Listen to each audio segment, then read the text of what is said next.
এবার আশীর্বাদীর ব্যাপারে কথা বলতে অপর্ণাদের বাড়িতে আজ হাজির হয় হিন্দোলের মা আর হিন্দোল।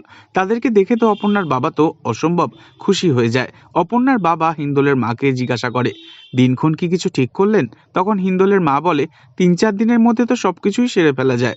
এ কথা শুনে অপর্ণার বাবা তো খুব খুশি হয়ে যায়, তবে অপর্ণার মা দুশ্চিন্তা করতে থাকে। এরপর দেখা যায় অপর্ণা হিন্দোলকে বলে, আমার সাথে আপনার একটু আলাদা কথা বলার আছে।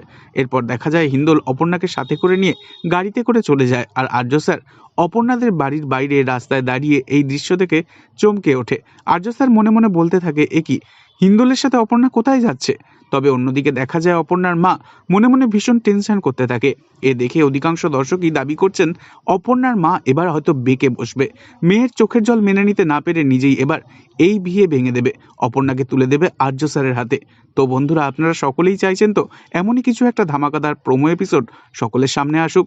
অবশ্যই কমেন্টে জানাবেন, আর নেক্সট আপডেটের জন্য সাবস্ক্রাইব করে আমাদের সঙ্গেই থাকবেন। ধন্যবাদ।